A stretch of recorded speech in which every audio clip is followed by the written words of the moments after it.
అరణ్యవాసంలో పాండవులు ఎదుర్కొన్న కష్టాలన్నీ ఇన్నీ కావు. కాని అవే కష్టాలు వారిని భవిష్యత్తులో రాబోయే మహాయుద్ధానికి సిద్ధంచేశాయి.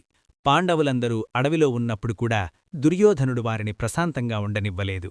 పాండవులను శపించి భస్మం చెయ్యాలనే కుట్రతో కోపిష్టిగా పేరుగాంచిన దూర్వాస మహర్షిని దుర్యోధనుడు తన దగ్గరకు పిలిపించుకున్నాడు. దూర్వాస మహర్షికి అత్యంత వైభవంగా ఆతిథ్యమిచ్చి ఆయనను మెప్పించి ఒక కోరిక కోరాడు.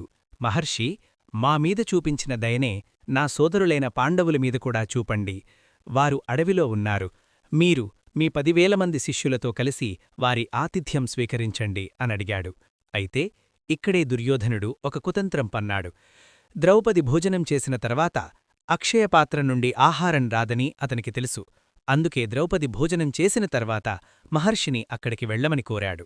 దూర్వాస మహర్షి తన 1,000 మంది శిష్యులతో కలిసి పాండవుల ఆశ్రమానికి చేరుకున్నారు. అప్పటికే ద్రౌపది భోజనం పూర్తిచేసింది. అక్షయపాత్ర ఖాళీగా ఉంది. మహర్షి వచ్చి, ధర్మరాజా, మేము నదికి వెళ్లి స్నానం చేసి వస్తాము. మా అందరికీ భోజనం సిద్ధంచెయ్ అని ఆజ్ఞాపించారు. 1,000 మందికి భోజనం పెట్టకపోతే దూర్వాస మహర్షి ఆగ్రహానికి గురవుతాడని, అప్పుడంతా సర్వనాశనమైపోతుందని ద్రౌపది భయపడుతుంది. వెంటనే మనసులోనే తన ఆపద్బాంధవుడైన శ్రీకృష్ణుడిని తలుచుకుంది. మరుక్షణమే శ్రీకృష్ణుడు అక్కడ ప్రత్యక్షమయ్యాడు. ద్రౌపది తన బాధను వివరించగా కృష్ణుడు నవ్వుతూ, ముందు ఆ అక్షయపాత్ర తీసుకురా, నాకు చాలా ఆకలిగా ఉంది అన్నాడు.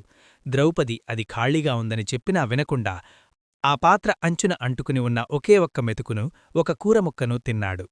ఈ ఒక్క మెతుకుతో లోకమంతా తృప్తి చెందుగాక అని దీవించాడు. దీంతో నదిలో స్నానం చేస్తున్న దూర్వాస మహర్షికి ఆయన 10,000 మంది శిష్యులకు కూడా కడుపు నిండిపోయి ఒక్క ముద్దకూడా తినలేనంతగా తేన్పులు రావడం మొదలయ్యింది.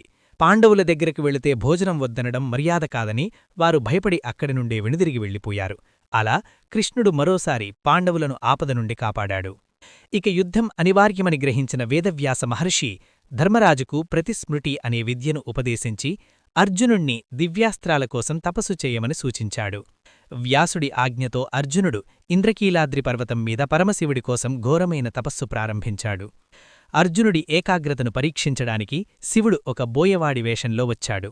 అదే సమయంలో మూకాసురుడు అనే రాక్షసుడు పంది రూపంలో అర్జునుణ్ణి చంపడానికి వచ్చాడు. అర్జునుడు, బోయవాడు ఇద్దరూ ఒకేసారి బాణం వదిలారు. ఆ పంది చనిపోయింది. కాని బాణం నాది అంటే నాది అని ఇద్దరి మధ్య యుద్ధం మొదలైంది. సాధారణ బోయవాణ్ణి తను ఓడించలేకపోవడం చూసి అర్జునుడు ఆశ్చర్యపోయాడు. చివరకు తాను పూజించే మట్టి శివలింగానికి వేసిన పూలమాల ఆ బోయవాడి తలమీద కనిపించడంతో వచ్చినవాడు సాక్షాత్తు పరమశివుడు అని అర్జునుడు గ్రహించి పాదాలకు నమస్కరించాడు. శివుడు ప్రసన్నుడై అర్జునుడికి అత్యంత శక్తివంతమైన పాశుపతాస్త్రాన్ని ప్రసాదించాడు. ఆ తర్వాత ఇంద్రుడు కూడా అర్జునుణ్ణి స్వర్గానికి తీసుకెళ్లి ఎన్నో దివ్యాస్త్రాలను, యుద్ధవిద్యలను నేర్పాడు. అయితే అర్జునుడు అడవిలో లేని సమయంలో పాండవులు తీర్థయాత్రలు చేస్తూ కాలం గడిపారు. అరణ్యవాసం చివరిలో యమధర్మరాజు యక్షుడి రూపంలో వచ్చి ధర్మరాజును వేసిన ప్రశ్నలు, వాటికి ధర్మరాజు ఇచ్చిన సమాధానాలు వారి జీవితంలోనే ఒక కీలక ఘట్టంగా మారుతాయి. అవేంటో రేపటి ఎపిసోడ్లో చూద్దాం.